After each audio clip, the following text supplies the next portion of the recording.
আসসালামু আলাইকুম। খুরশেদা কাকুলি আমন্ত্রণ জানাচ্ছে এনটিভির মোথানের খবরে। রাজধানীর পল্লবীতে ৮ বছরের শিশু রামিসাকে ধর্ষণের পর গলা কেটে হত্যা মামলায় যুক্তিতর্ক উপস্থাপন করছেন আইনজীবীরা।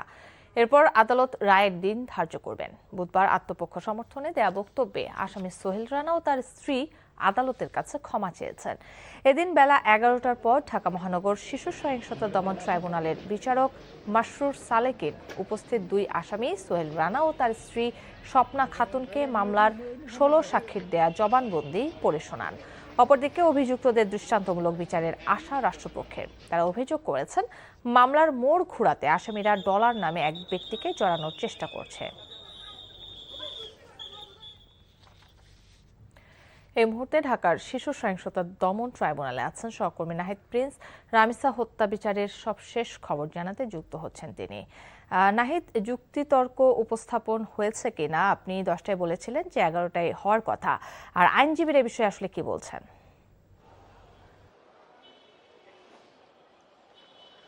কাকলি, 11টায় হওয়ার কথা ছিল, কিন্তু সোহেল রানাকে যখন কোর্টে তোলা হয়, তারপরে তার স্ত্রী স্বপ্না খাতুনকে যখন তোলা হয় তখন তিনি অসুস্থ হয়ে পড়েন। তারপরে তাকে ন্যাশনাল হাসপাতালে নিয়ে যাওয়া হয়। 11টা 45-এ তারপরে আবারও স্বপ্না খাতুনকে এই কোর্টে তোলা হয়। এখন রাষ্ট্রপক্ষের আইনজীবীরা যুক্তিতর্ক উপস্থাপন করছেন। তারা প্রথমে মামলার বিবরণী, এই যে 16 জন সাক্ষী তারা সাক্ষ্য গ্রহণ করেছেন গতকাল, সেটি নতুনভাবে আজকে বিশ্লেষণ করে পড়ে শোনানো হচ্ছে। সেখানে উল্লেখ করা হচ্ছে যে সোহেল রানা কীভাবে শিশু রামিসাকে এভাবে নির্যাতন করে তারপর ধর্ষণ করে গলা কেটে হত্যা করেছে, সেগুলো পড়ে শোনানো হচ্ছে।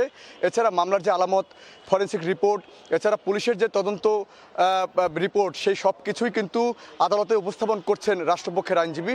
এরপরে হয়তো আসামি পক্ষের আইনজীবী সেও যুক্তি উপস্থাপন করবেন আসামির পক্ষের হয়ে। কারণ গতকালকেও সোহেল রানা আদালতে প্রথমে তিনি তার নির্দোষ দাবি করেছেন। আদালত যখন তাকে বলেছেন যে এই বিষয়ে আপনার বক্তব্য কি, আপনি খুন করেছেন কিনা, তখন তিনি তাকে নির্দোষ দাবি করেছেন। কিন্তু পরবর্তীতে তিনি আদালতের কাছে ক্ষমা চেয়েছেন এবং দুজনই ক্ষমা চেয়েছেন। আসামি সোহেল রানা ও স্বপ্না খাতুন দুজনই ক্ষমা চেয়েছেন। কিন্তু এই বিষয়ে রাষ্ট্রপক্ষের আইনজীবী বলছেন যে আসামি যখন ক্ষমা চান তখন সেটি অনেকটাই তার দোষ স্বীকার করে নেওয়া হয়েছে।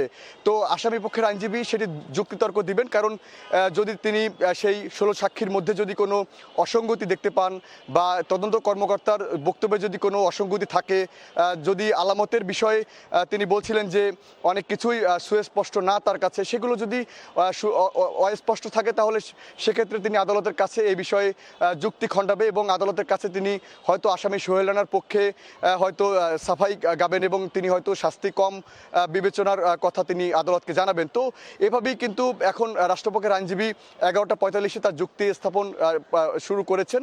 তো এটি হয়তো আরও আধা ঘন্টা পর আমরা আপনাকে জানাতে পারবো যে এই বিষয়টা কতদূর গড়াচ্ছে। এবং এই যুক্তিতর্ক স্থাপনের শেষ পরেই কিন্তু মূলত আদালত একটি দিন ধার্য করবেন যেখানে রায় ঘোষণা করা হবে। এই মাসরুর সালেকিনের আদালত এই রায় ঘোষণা করবেন।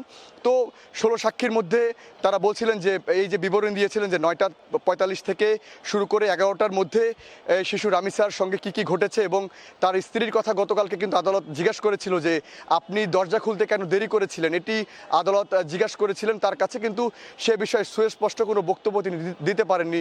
তিনি কান্নায় ভেঙে পড়েন আদালতে এবং তিনি তাকে নির্দোষ দাবি করেছিলেন। কিন্তু আজকে সে বিষয়ে তাকে পড়ে শোনানো হচ্ছে। স্বপ্না খাতুন এখন অসুস্থ, তিনি হাসপাতালে ছিলেন, ন্যাশনাল হাসপাতালে, ঠিক আদালতের পাশেই সেই হাসপাতালটি।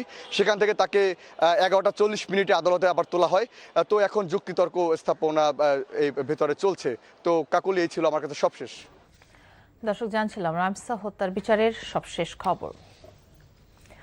জাতিসংঘের সাধারণ পরিষদের 81তম অধিবেশনে সভাপতি নির্বাচিত হয়ে বাংলাদেশে ফিরেছেন পররাষ্ট্রমন্ত্রী ডক্টর খলিলুর রহমান। বৃহস্পতিবার সকালে দেশে ফিরেছেন তিনি।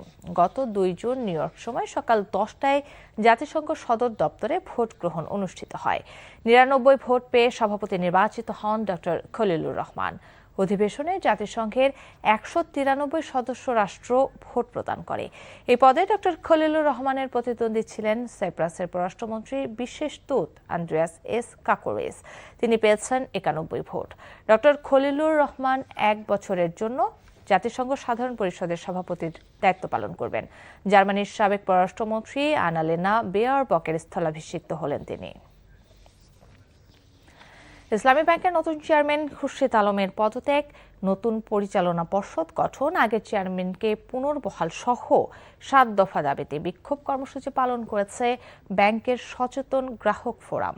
বৃহস্পতিবার সকাল 11টায় মতিঝিলে ইসলামী ব্যাংকের প্রধান কার্যালয়ের সামনে মানববন্ধন ও বিক্ষোভ করেছেন তারা। এ সময় অবিলম্বে ব্যাংকের নতুন চেয়ারম্যানের পদত্যাগের দাবি জানান। তাদের দাবি, ইসলামী ব্যাংককে আবারও এস আলমের নিয়ন্ত্রণে নেয়ার পায়তারা চলছে। আন্দোলনকারীরা বলেন, অর্থ পাচারকারী এস আলমের হাতে আবারও ইসলামী ব্যাংক তুলে দেওয়ার ষড়যন্ত্র হচ্ছে, যা বাস্তবায়ন হলে ব্যাংকে গচ্ছিত গ্রাহক আমানত লুটে নিবে এস আলম ও তার সহযোগীরা। দাবি আদায় না হওয়া পর্যন্ত আন্দোলন অব্যাহত রাখার হুঁশিয়ারি দিয়েছেন সচেতন গ্রাহক ফোরাম। অবশেষে পদত্যাগ করেছেন Bangladesh securities and exchange commission BSEC এর চেয়ারম্যান খন্দকার রাশেদ মাকসুদ সহ 4 কমিশনার। বৃহস্পতিবার তারা অর্থ মন্ত্রণালয়ের আর্থিক প্রতিষ্ঠান বিভাগে পদত্যাগপত্র জমা দেন।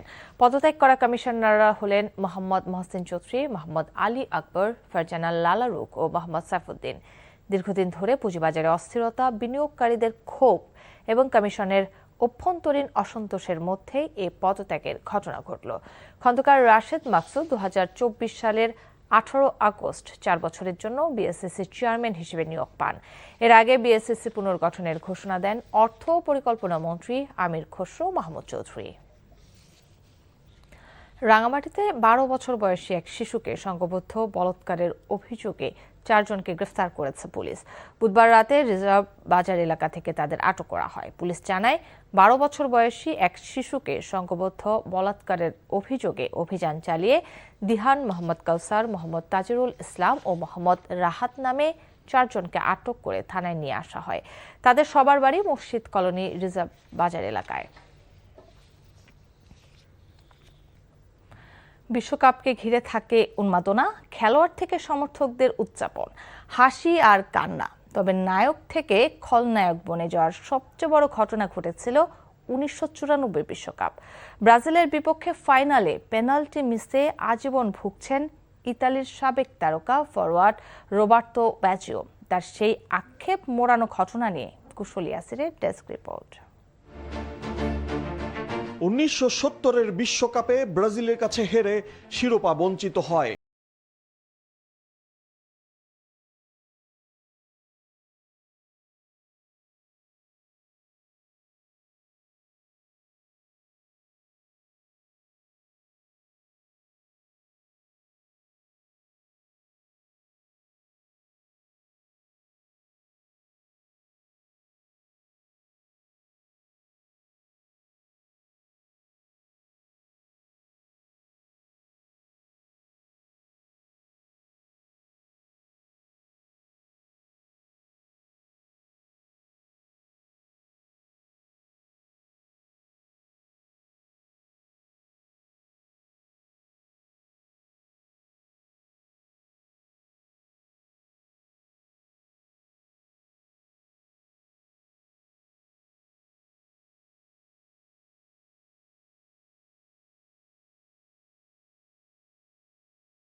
বছর আগে বাবাকে দেয়া কথা মতোই সেই ব্রাজিলই ছিল শিরোপা জয়ের বাধা, আর টাইব্রেকারে ফাইনালের সব চাপ এসে পড়ে ব্যাজিওর ঘাড়ে।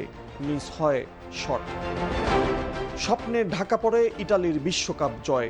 নায়ক থেকে খলনায়ক হয়ে যান মাঠসেরা খেলোয়াড়।